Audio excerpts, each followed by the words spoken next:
यहाँ पे देखिए डिफरेंट टाइप ऑफ लोन मिलते हैं, जैसे आपको मैरिज के लिए लोन लेना है, ट्रैवल के लिए लेना है, या एजुकेशन के लिए पर्सनल लोन लेना, आप यहाँ से ले सकते हो। कितना ले सकते हो? तो मिनिमम 50,000, मैक्सिमम 25 लाख रुपए तक का लोन ले सकते हो। वो डिपेंड करेगा आपकी एलिजिबिलिटी पे कि आपकी मंथली सैलरी कितनी है, आप जॉब कैसी करते हो, उसके हिसाब से आपको कितना मैक्सिमम लोन अमाउंट मिलेगा, तो वो उस पर डिपेंड करता है। अट्रैक्टिव रेट ऑफ इंटरेस्ट आपको देखने को मिल रहा है, मैक्सिमम 5 सालों के लिए आप यहाँ से लोन ले सकते हो। इसके अलावा फास्टर लोन प्रोसेसिंग टाइम होता है। इसके अलावा door step document pickup service भी आपको मिल जाती है, मतलब आपके घर आके सारे डॉक्यूमेंट जो है ले लिए जाएंगे, मतलब डोर स्टेप की फैसिलिटी आपको मिल जाएगी।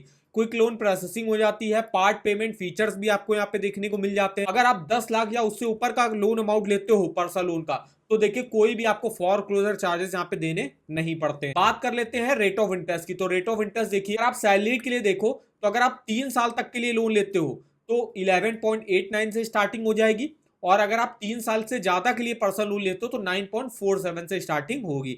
इसके अलावा जो आते हैं सेल्फ एम्प्लॉयड प्रोफेशनल और सेल्फ एम्प्लॉयड नॉन प्रोफेशनल, उनके लिए देखिए स्टार्टिंग होती है 12.55 से, अगर वो 3 साल के लोन लेते हैं, और 3 साल के ऊपर के लिए अगर आप लोन लेते हो तो 10.10 से स्टार्टिंग हो जाती है। तो ये रेट ऑफ इंटरेस्ट है। अगर हम यहाँ पे प्रोसेसिंग फीस और चार्जेस देखें, तो देखिए लोन प्रोसेसिंग फीस आपकी 3% तक लगती है आपके लोन अमाउंट का। चेक बाउंस के चार्जेस आपके 500 रुपए तक लगेंगे। पेनल्टी इंटरेस्ट के 200 रुपए लगेंगे। इसके बात कर लेते हैं एलिजिबिलिटी क्राइटेरिया की। तो कोई भी salaried, self employed professional, self employed non professional यहाँ से अप्लाई कर सकता है।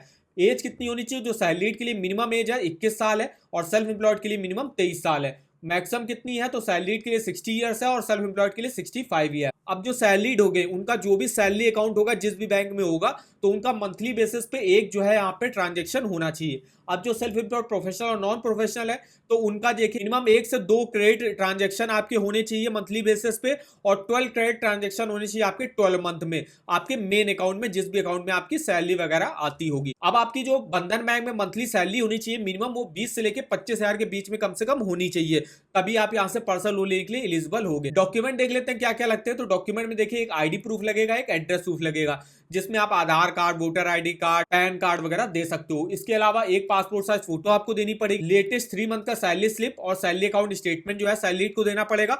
और जो सेल्फ एम्प्लॉयड होंगे उनको आईटीआर के साथ साथ अपना लास्ट 12 मंथ का बिजनेस अकाउंट स्टेटमेंट जो है यहाँ पे दिखाना पड़ता है। तो ये कुछ डॉक्यूमेंट यहाँ पे लगते हैं बंधन बैंक से पर्सनल लोन लेने।